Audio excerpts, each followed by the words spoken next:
اعوذ باللہ من الشیطان الرجیم بسم اللہ الرحمن الرحیم۔ ناظرین کرام، آج کا جو ہمارا موضوع ہے وہ ہے کہ قرآن اور خصوصاً احادیث نبوی صلی اللہ علیہ وآلہ وسلم کی روشنی میں صدقہ و خیرات کی اہمیت کیا ہے۔ رب ذوالجلال نے قرآن مجید میں بے شمار آیات اس موضوع کے متعلق اتاری، جیسے کہ رب ذوالجلال ارشاد فرماتے ہیں من ذا الذی یقرض اللہ قرضا حسنا فیضاعفہ لہ اضعافا کثیرا، کہ کون ہے جو اللہ کو قرض حسنہ دے پھر وہ اس کے لیے اسے کئی گنا بڑھا دے۔ یعنی اللہ تعالیٰ اس میں حکم فرما رہے ہیں کہ کون ایسا شخص ہے جو اللہ کو قرض حسنہ دے، یعنی وہ کسی اس کے مخلوق میں سے کسی محتاج کی مدد کر دے تو اللہ تعالیٰ اس کو کئی گنا بڑھا کر اسے واپس کر دے گا۔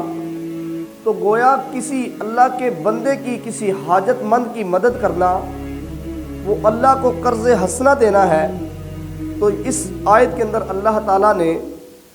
صدقہ و خیرات کا باقاعدہ حکم دیا ہے، اور اس کے علاوہ ایک اور مقام پہ اللہ تعالیٰ ارشاد فرماتے ہیں یا ایھا الذین آمنوا انفقوا مما رزقناکم، کہ اے ایمان والو جو اللہ تعالیٰ نے تمہیں عطا کیا ہے اس میں سے اللہ کی راہ میں خرچ کرو۔ یعنی کیٹاگوریکلی اللہ تعالیٰ یہاں پہ باقاعدہ حکم دے رہے ہیں کہ جو اللہ تعالیٰ نے آپ کو عطا کیا ہے تو اللہ کے دیے ہوئے مال میں سے اس کے راستے میں خرچ کرو اور ضرورت مندوں کی ضرورتوں کو پورا کرو۔ ایک اور موقع پہ اللہ تعالیٰ نے ارشاد فرمایا یا ایھا الذین آمنوا انفقوا من طیبات ما کسبتم، کہ اے ایمان والو اپنی پاکیزہ کمائیوں میں سے اور اس میں سے جو اللہ تعالیٰ نے زمین میں سے تمہارے لیے نکالا خرچ کیا کرو۔ ویسے تو اس موضوع سے متعلق بے شمار آیات ہیں، لیکن میں نے چند ایک آیات تلاوت کرنے کا شرف حاصل کیا جس میں رب ذوالجلال باقاعدہ طور پہ صدقہ و خیرات کرنے کا حکم ارشاد فرما رہے ہیں۔ چونکہ ہمارا اصل موضوع یہ ہے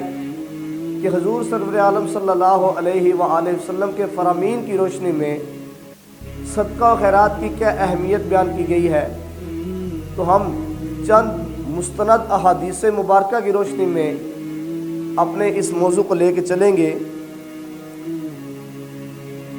حضور نبی اکرم صلی اللہ علیہ وآلہ وسلم نے ارشاد فرمایا، جس کو حضرت ابو درداء رضی اللہ تعالی عنہ اپنے والد گرامی سے روایت کرتے ہیں کہ حضور نبی اکرم صلی اللہ علیہ وآلہ وسلم نے ارشاد فرمایا ہر مسلمان پر صدقہ ہے۔ تو آپ سے پوچھا گیا یا رسول اللہ صلی اللہ علیہ وآلہ وسلم جو صدقہ کو نہ پا سکے، یعنی جب آپ صلی اللہ علیہ وآلہ وسلم نے ارشاد فرمایا کہ ہر مسلمان کے اوپر ضروری ہے کہ وہ صدقہ کرے، تو پوچھا گیا یا رسول اللہ صلی اللہ علیہ وآلہ وسلم جو شخص اس کی استطاعت نہ رکھتا ہو کہ وہ صدقہ پا سکے تو اس کے لیے کیا حکم ہے؟ تو آپ صلی اللہ علیہ وآلہ وسلم نے ارشاد فرمایا وہ شخص اپنے ہاتھوں سے کمائے، اپنے آپ کو نفع پہنچائے اور صدقہ کرے۔ یعنی ارشاد فرمایا کہ اس شخص کو یہ چاہیے کہ وہ شخص اپنے ہاتھوں سے محنت کرے، وہ خود کمائی کرے، اور فرمایا کہ اس کمائے ہوئے مال سے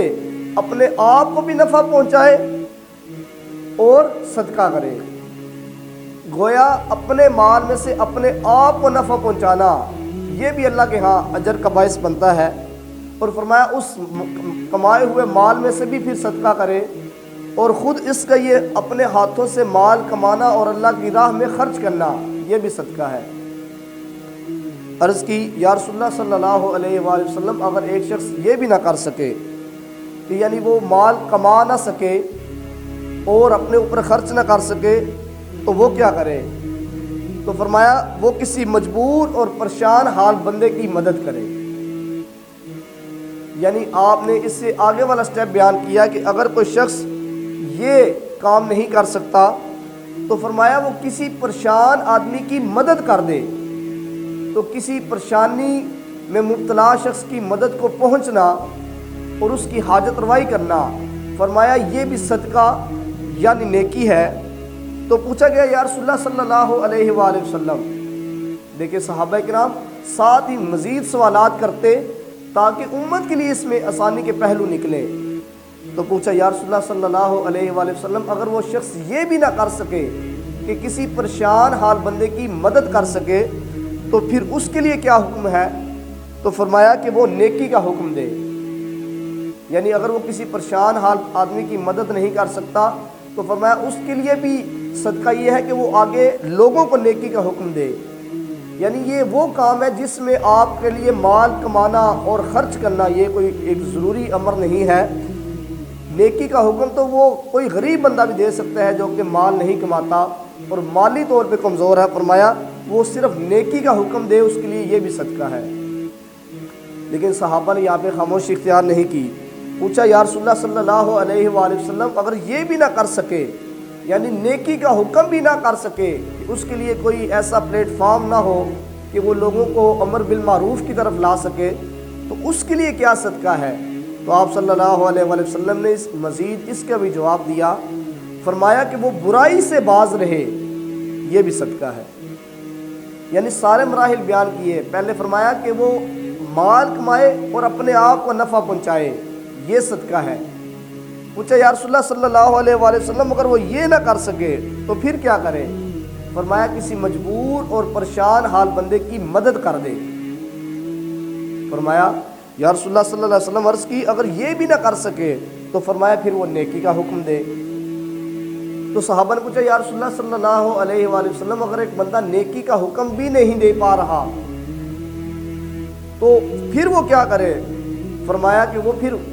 خود برائی سے باز رہے، یعنی اپنے نفس کو اور اپنے آپ کو برائی سے باز رکھے، تو یہ بھی اس کے لیے صدقہ ہے۔ یعنی دیکھیں صدقات کے کتنے درجات بیان کیے۔ ہم یہ سمجھتے ہیں کہ صرف ہم مال کما کے کسی کی مدد کریں تو یہ صدقہ ہے، نہیں، فرمایا کہ اگر آپ کسی پریشان حال کی مدد کر دیں، آپ کسی کو نفع پہنچا دیں، آپ کسی کو نیکی کا حکم دے دیں، حتیٰ کہ اگر آپ اپنے آپ کو برائی سے دور رکھیں تو فرمایا یہ سارے صدقات کے دائرہ کار میں ہی آتے ہیں۔ مزید حضور سرور عالم صلی اللہ علیہ وآلہ وسلم نے ارشاد فرمایا، جس کو حضرت ابو امامہ رضی اللہ تعالی عنہ روایت فرماتے ہیں اور اس کو امام مسلم نے اپنی صحیح کے اندر کتاب الزکوٰۃ کے اندر بیان فرمایا، جلد 2 صفحہ 718 اور حدیث نمبر 1036 ہے کہ حضور سرور عالم صلی اللہ علیہ وآلہ وسلم نے ارشاد فرمایا، اے ابن آدم یعنی آدم کے بیٹے، تیرے لیے ضرورت سے زائد چیز کا خرچ کرنا بہتر ہے۔ یعنی فرمایا کہ جو تیرے پاس ضرورت سے زائد چیز ہو، فرمایا وہ اپنے پاس نہ رکھ بلکہ اس کو کسی اور کے اوپر خرچ کر دے، اس کو روک روک کر اپنے پاس رکھنا اس سے کہیں بہتر ہے کہ تم کسی اور کے اوپر خرچ کر دے۔ فرمایا تیرے لیے ضرورت سے زائد جو بھی چیز ہے اس کا خرچ کرنا تیرے لیے بہتر ہے، اور فرمایا اور روک کے رکھنا تیرے لیے برا ہے۔ یعنی ایک چیز جو آپ کی ضرورت سے زائد ہو تو وہ آپ اپنے لیے بچا کے رکھیں تو فرمایا یہ تیرے لیے برا ہے کہ تو اس کو اپنے پاس رکھے، اس سے کہیں بہتر ہے کہ تم اسے کسی ضرورت مند کی طرف پہنچا دے، اور فرمایا کہ بقدر ضرورت رکھنے پر تجھے کچھ ملامت نہیں۔ یعنی جو آپ کی اپنی ضرورت ہے، فرمایا اس کے بقدر آپ اپنے پاس اگر استعمال کی چیز رکھتے ہیں یا اپنے اوپر اس کو استعمال کرتے ہیں، فرمایا اس میں کوئی حرج نہیں، کیونکہ انسان کی اپنی بھی ضروریات ہوتی ہیں، اس نے اپنی بھی ضروریات پوری کرنی ہے۔ ایسا نہ ہو کہ آپ صدقہ و خیرات کے میدان میں اتنا آگے بڑھ جائیں کہ آپ خود محتاج ہو جائیں اور خود کسی کے آگے دست سوال دراز کرنا پڑے، تو فرمایا کہ بقدر ضرورت اپنے پاس رکھنے میں کچھ ملامت نہیں، اور فرمایا کہ جو اس سے زائد ہو اس کو اللہ کے راستے میں خرچ کرو، اور فرمایا کہ پہلے ان پر خرچ کرو، یعنی اس کی ترتیب بھی بتائی کہ اگر آپ نے خرچ کرنا ہے تو پہلے کن پہ خرچ کیا جائے۔ فرمایا کہ پہلے ان پر خرچ کرو جو تمہارے زیر کفالت ہے، یعنی ہم یہ سمجھتے ہیں کہ جو دور کے لوگ ہیں ان کے اوپر خرچ کرنا زیادہ بہتر ہے، نہیں، اللہ کے نبی صلی اللہ علیہ وآلہ وسلم ارشاد فرماتے ہیں اپنے اوپر خرچ کرنا، اور جو آپ کے زیر کفالت ہے، آپ کی بیوی ہے، آپ کے بچے ہیں، آپ کے اہل خانہ ہے، فرمایا سب سے پہلے ان کے اوپر خرچ کیا جائے۔ ایسا نہ ہو کہ باہر کے لوگوں کی ضروریات تو آپ پوری کر رہے ہیں لیکن آپ کی اپنی اولادیں وہ کسی کے آگے اپنی ضروریات پوری کرنے کے لیے ہاتھ پھیلا رہے ہیں۔ فرمایا کہ نہیں، باہر کسی جگہ صدقہ و خیرات کرنے سے کہیں بہتر ہے کہ پہلے آپ اپنے اوپر خرچ کریں اور اپنے زیر کفالت لوگوں کے اوپر خرچ کریں۔ اور آگے مزید فرمایا کہ اوپر کا ہاتھ نیچے کے ہاتھ سے کہیں بہتر ہے، یعنی فرمایا کہ ہمیشہ سخی بنو، محتاج نہ بنو، اور فرمایا اوپر کا ہاتھ نیچے والے ہاتھ سے بہتر ہے، یعنی آپ ان لوگوں میں شامل ہوں کہ جو اللہ کے راستے میں صدقہ و خیرات دیتے ہیں، نہ کہ آپ ان لوگوں میں شامل ہونے کی کوشش کریں جو دوسروں سے لے کر کھاتے ہیں۔ ایک اور بڑی خوبصورت حدیث جس کو امام مسلم نے اپنی الصحیح کے اندر روایت کیا، کتاب الزکوٰۃ کے ذیل میں ہی، باب مسل النفق والبخل، جلد نمبر 2 صفحہ 708 اور حدیث نمبر 1021 ہے۔ حضرت ابو ہریرہ رضی اللہ تعالیٰ عنہ روایت فرماتے ہیں کہ حضور نبی اکرم صلی اللہ علیہ وآلہ وسلم نے ارشاد فرمایا کہ بخیل اور صدقہ دینے والے کی مثال ان دو شخصوں کی طرح ہے، یعنی دو شخصوں کی مثال دے کر بخیل اور سخی ان دونوں کی مثال بیان فرمائی۔ فرمایا کہ ان کی مثال ان دو شخصوں کی طرح ہے جن پر لوہے کی دو زریں ہیں، یعنی ایک شخص تو بخیل کنجوس ہے اور ایک شخص سخی ہے، تو فرمایا ان دونوں کی مثال ایسے ہے کہ جیسے دو شخصوں کے اوپر دو زریں ہوں الگ الگ۔ تو فرمایا کہ سخی جب صدقہ دینے والا صدقہ کرنے کا ارادہ کرتا ہے تو اس کی زرہ کشادہ ہو جاتی ہے، یعنی فرمایا کہ گویا اس کے جسم کے اوپر زرہ ہے، اور جب وہ کچھ مال خرچ کرنے کی خواہش کرتا ہے تو فرمایا اس کی زرہ اس کے اوپر کشادہ ہو جاتی ہے، حتیٰ کہ اس کے نشان مٹا دیتی ہے، یعنی اس کے وہ نشانات جو ہے وہ چھپا دیتی ہے، ان کو مٹا دیتی ہے۔ تو فرمایا لیکن دوسری طرف جب بخیل بندہ صدقہ کرنے کا ارادہ کرتا ہے تو فرمایا اس کی زرہ اس کے اوپر مزید تنگ ہو جاتی ہے، یعنی آپ اس کو امیجن کریں کہ دو شخص ہوں جنہوں نے زرہ پہنی ہو، تو ایک شخص کی زرہ مزید کشادہ ہو رہی ہو اور ایک بندے کی زرہ مزید تنگ ہو رہی ہے، تو ان دونوں کے درمیان کیا فرق ہوگا؟ تو فرمایا اسی طرح جب سخی کوئی چیز صدقہ کرنے کا ارادہ کرتا ہے تو اس کی زرہ اس پہ مزید کشادہ ہو جاتی ہے، اور فرمایا جب کنجوس کوئی بھی چیز صدقہ کرنے کا ارادہ کرتا ہے تو اس نے جو زرہ پہنی ہے وہ تنگ ہو جاتی ہے، اور صرف تنگ نہیں ہوتی، فرمایا اس کے ہاتھ اس کے گلے میں پھنس جاتے ہیں، یعنی وہ اتنی تنگ ہو جاتی ہے کہ اس کے ہاتھ اس کے گلے میں پھنس جاتے ہیں، اور فرمایا ہر حلقہ ایک دوسرے میں گھس جاتا ہے، یعنی وہ تنگ ہوتی ہے اور اس کے ہاتھ پھنستے ہیں، اور فرمایا وہ اس کا ہر حلقہ مزید ایک دوسرے میں کھب جاتا ہے اور وہ گھس جاتا ہے،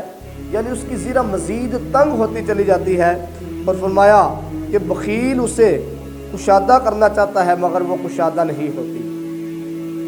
یعنی اس میں اشارہ دیا کہ جب سخی سخاوت کا ارادہ کرتا ہے، وہ اپنا ہاتھ پھیلا کر کسی کی ضروریات پوری کرنے کا خواہش مند ہوتا ہے، تو فرمایا اس کی مثال اس شخص کی طرح جس کی زرہ مزید کشادہ ہوتی چلی جاتی ہے اور اس کے لیے آسانی فراہم ہوتی ہے۔ فرمایا دوسری طرف وہ شخص جو کنجوس اور بخیل ہے تو اس کی مثال اس شخص کی طرح ہے جس نے زرہ پہنی ہے لیکن جب وہ اللہ کے راستے میں کچھ دینے کا ارادہ کرتا ہے تو شیطان اس کے ذہن میں بخل، کنجوسی اور اس طرح کے خیالات ڈالتا ہے کہ تیرے پاس تو پہلے ہی مال کم ہے، مزید مال کم ہو جائے گا، تو یہ شیطان اس کے ذہن میں اس طرح کے خیالات ڈالتا ہے، تو فرمایا اس کی وہ جو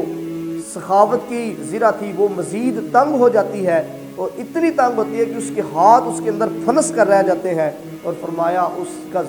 ہر حلقہ دوسرے کے اندر اس قدر پھنس جاتا ہے کہ وہ پھر اسی سوچ و بچا کے اندر جو ہے وہ اسی گرداب میں پھنسا رہتا ہے کہ میں خرچ کروں یا نہ کروں، اتنے میں وہ بندہ جس کی اس نے مدد کرنی تھی وہ اس کے ہاتھوں سے نکل جاتا ہے۔ مزید حضور سرور عالم صلی اللہ علیہ وآلہ وسلم نے ارشاد فرمایا، جس کو حضرت اسماء بنت ابی بکر یعنی حضرت ابو بکر صدیق رضی اللہ تعالیٰ عنہ کی بیٹی حضرت اسماء وہ روایت فرماتی ہیں، اور اس حدیث کو بھی امام مسلم نے کتاب الزکوٰۃ باب اللحظ فی الانفاق کے تحت روایت فرمایا کہ حضور صلی اللہ علیہ صلی اللہ علیہ وآلہ وسلم نے ارشاد فرمایا کہ خرچ کرو اور گن گن کے نہ رکھو، ورنہ اللہ تمہیں بھی گن گن کر دے گا۔ یعنی فرمایا کہ جب آپ خرچ کرنے لگو تو اس کو گن گن کے نہ رکھو، یعنی یہ نہ ہو کہ اللہ نے اگر آپ کو مال دیا ہے تو آپ ایک ایک چیز کو گن گن کے سائڈ پہ رکھی جا رہے ہیں، فرمایا اس طرح نہ کرو، بلکہ ضرورت سے زائد جو بھی ہو اس کو اللہ کے راستے میں خرچ کر دو۔ فرمایا اگر تم ایسا کرو گے کہ چیزوں کو گن گن کے رکھو گے اور کنجوسی اور بخل کا مظاہرہ کرو گے تو فرمایا پھر اللہ بھی تمہیں گن گن کر چیزیں دے گا، یعنی وہ ایک تعداد کے مطابق چیزیں دی جائیں گی، لیکن جب تم اپنا ہاتھ کشادہ کرو گے اور سخاوت کا مظاہرہ کرو گے تو پھر تمہیں اللہ بھی بے حساب اجر عطا فرمائے گا۔ تو یہ کچھ احادیث تھیں جو میں نے آپ کے گوش گزار کی، اس کے علاوہ بھی بے شمار فرامین ہیں، لیکن چند ایک بیان کیے تاکہ واضح ہو سکے صدقہ و خیرات کی احادیث مبارکہ اور قرآن مجید کی روشنی میں کیا اہمیت ہے۔ دعا ہے کہ اللہ تعالیٰ ہمیں جو سنا ہے اس کے مطابق عمل کرنے کی توفیق نصیب فرمائے۔ وما علینا الا البلاغ المبین۔